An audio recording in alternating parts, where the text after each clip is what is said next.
नमस्कार। कभी सोचा है कि ईरान की आधुनिक राजनीति की जड़ें, उसकी रूट्स भारत के एक छोटे से गांव से जुड़ी हो सकती हैं? चलिए आज इसी हैरान कर देने वाले कनेक्शन को समझते हैं। एक ऐसा कनेक्शन जिसने आज की दुनिया को आकार दिया है।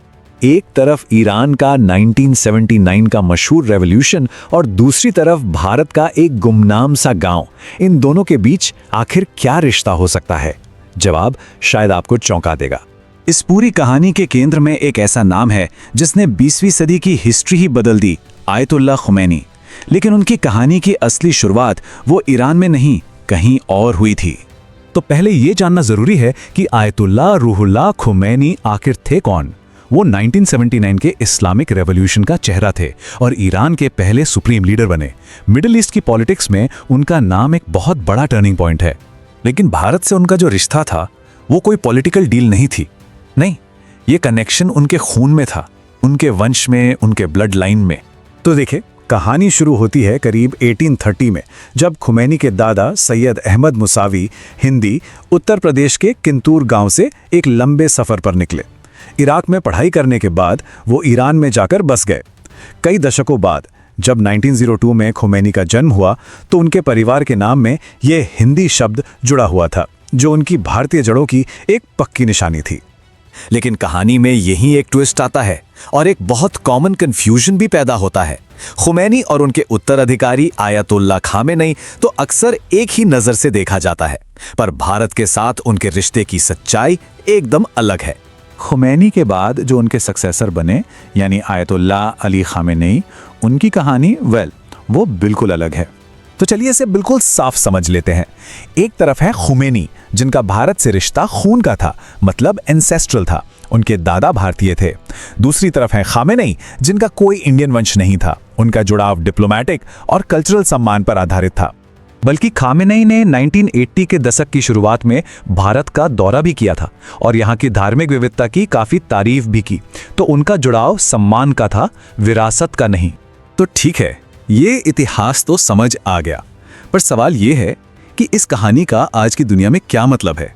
ये हमें इतिहास की सॉफ्ट पावर के बारे में क्या बताता है? इन्हीं गहरी जड़ों की वजह से ईरान ने भारत को कभी एक औपनिवेशिक शक्ति की नजर से नहीं देखा। उनके लिए भारत हमेशा एक सिविलाइजेशनल पार्टनर रहा है, बराबरी का साथी। और इसी वजह से एक अनोखा भरोसा बना, जिसने भारत को एक न्यूट्रल लेकिन सम्मानजनक देश का दर्जा दिया। और ये जो भरोसा है ना, ये सिर्फ बातों या विचारों तक ही सीमित नहीं रहा। इसने असल दुनिया में जमीन पर बंदरगाहों, पाइपलाइनों और नीतियों को भी आकार दिया।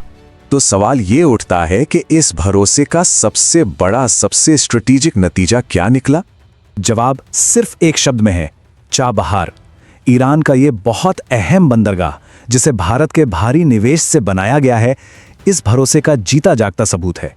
देखिए, भारत के लिए चाबहार सिर्फ एक पोर्ट नहीं है, ये एक स्ट्रेटेजिक गेटवे है। इसके जरिए भारत पाकिस्तान को बाईपास करके अफगानिस्तान और सेंट्रल एशिया तक पहुंच सकता है। और इतना ही नहीं, ये इस इलाके में चीन के ग्वादर पोर्ट का एक सीधा जवाब भी है। तो फिर वही सवाल, ईरान ने भारत पर इतना भरोसा क्यों किया? ये सिर्फ पैसों का खेल नहीं था, ये दशकों के साझा इतिहास और कल्चरल सम्मान पर बना एक रिश्ता था, जो किसी भी आर्थिक सौदे से कहीं ज्यादा मजबूत साबित हुआ। ये जो पूरा भारत ईरान का रिश्ता है, ये कई पिलर्स पर टिका है। इसमें इकोनॉमिक ट्रेड है, स्ट्रेटेजिक पार्टनरशिप है और सदियों पुराने गहरे कल्चरल और रिलीजियस संबंध भी हैं।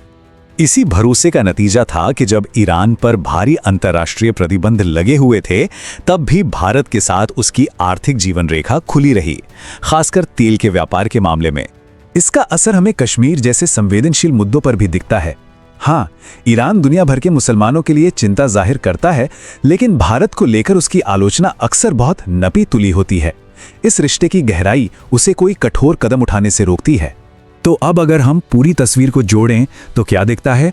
खुमैनी के भारतीय वंश से लेकर चाबहार बंदरगाह तक हर एक ऐतिहासिक कड़ी ने आज की जियोपॉलिटिक्स में एक ठोस नतीजा दिया है, जिसमें कल्चरल और स्ट्रेटेजिक पार्टनरशिप को मजबूत किया है। तो इस अनोखी हिस्ट्री का नतीजा क्या है? पहली बात, ईरान ज्यादातर गैर मुस्लिम शक्तियों के मुकाबले भारत पर ज्यादा भरोसा करता है। दूसरी बात, वो भारत को सिर्फ एक देश नहीं बल्कि एक पूरी सभ्यता मानता है। और तीसरी, दबाव में भी वो कूटनीति के दरवाजे खुले रखता है। तो आखिर में इस एक पावरफुल सोच के साथ इस विश्लेषण को खत्म करते हैं कि एक व्यक्ति जिसका वंश भारत के एक छोटे से गांव से शुरू हुआ, उसने ईरान में एक क्रांति की नींव रखी और वही एक अदृश्य सा धागा आगे चलकर बंदरगाहों, पाइपलाइनों और नीतियों को आकार देने में मदद करता है।